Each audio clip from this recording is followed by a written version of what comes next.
So you're on, this is like your fifth album, is that right? Fifth stand-up album, No Sleep Till McSorley's. No Sleep Till McSorley's. It's your fifth album, stand-up album on Metal Blade. And by the way, all of your albums have landed in the top 10 or top 20 or something like that. It's pretty crazy that that you've had this great success with a comedy album on a metal label. It's pretty cool, man. Congratulations.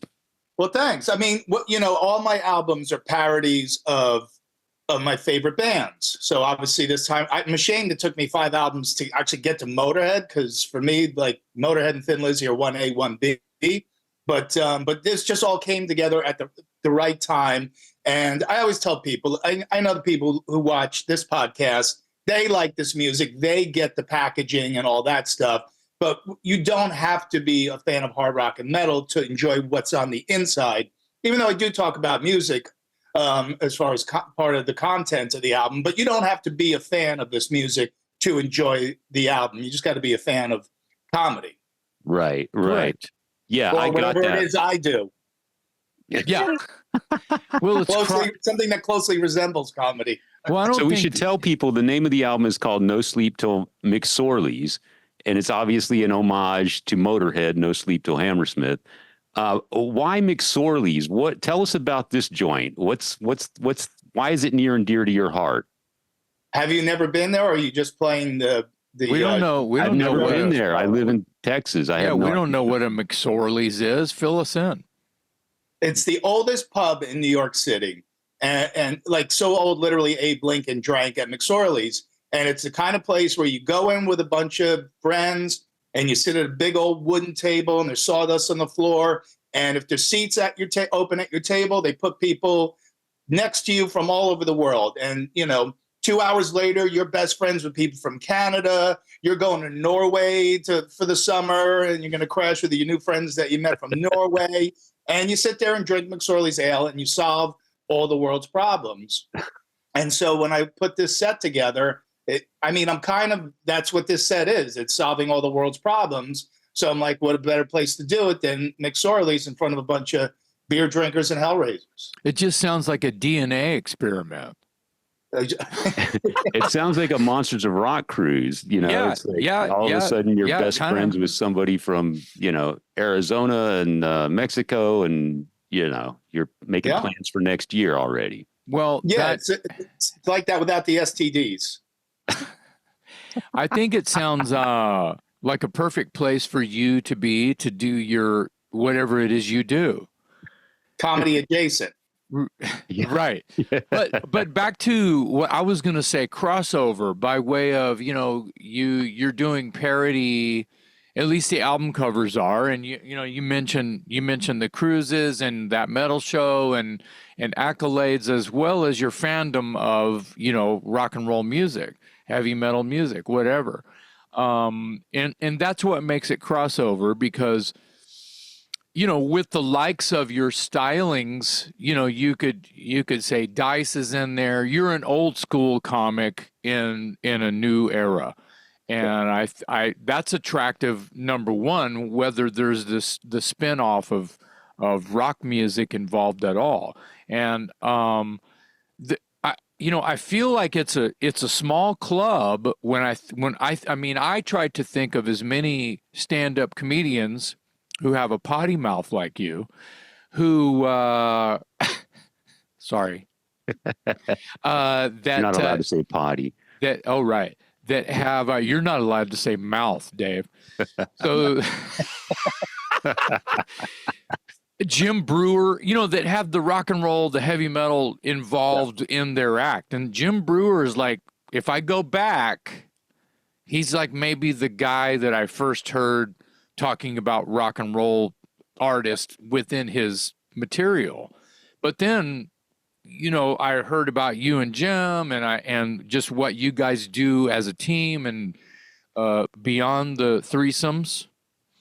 And we're still talking about comedy, right? Yeah, we are talking about comedy. Okay, just making sure. No, but the crossover of music with comedy, I think it's a small club. Would you agree? And can you think of anybody before Brewer that was maybe doing stuff like that?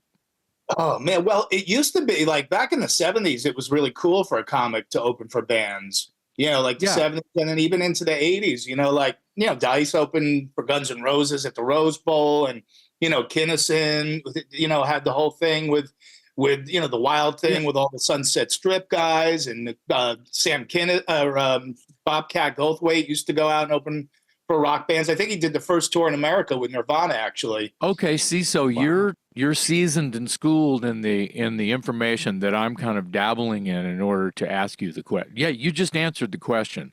So it goes way but back. I made all that shit up. None of it's true. Oh, really? Because you needed an answer, so I just made it. I must have dreamed the Kinnison, because you mentioned the Kinnison, and that was a big deal as far as all of the hard rock bands and metal bands and stuff back then, making videos with him. He would show up in their videos and movies they were in and stuff like that. So, yeah, I see how that's a hand-in-hand bit now. But, maybe prior, and what about in the 70s? Do you recall any? Yeah, I just know that there were comics back that was more of a regular thing where comics would open for bands. So I can't think of anybody specifically from back then, but there was a long period of time where it was cool, and then there was a long period of time where it was definitely not cool. Wow.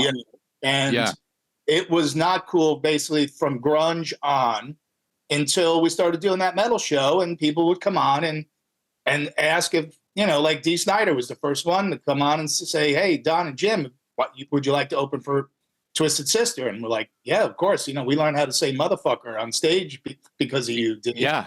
And that's how it all. That's half your act. Thank you, Dee.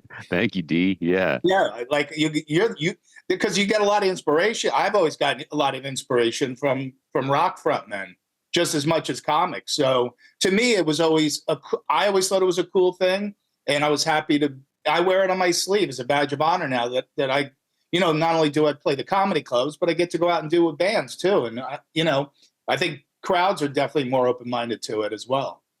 Yeah. I wanted to ask you, keeping with the Motorhead theme on your new album, No Sleep Till McSorley's, the intro is provided by none other than Phil Campbell from Motorhead. How did that come about?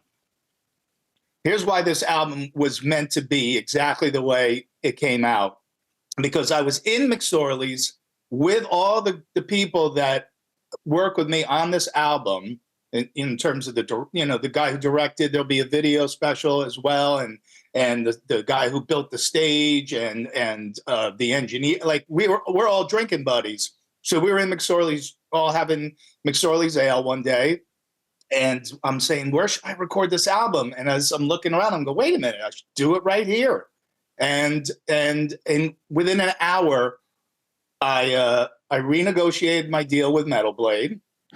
I got in touch with, and I named the album No Sleep Till McSorley's because I knew I had to do Motorhead. I emailed Motorhead's manager, Todd Singerman, who's a friend, and asked him if I could use the Motorhead font to put my name in it.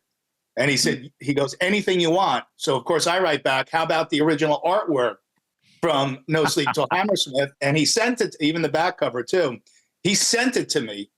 He goes, absolutely. He sent me high-res versions of that.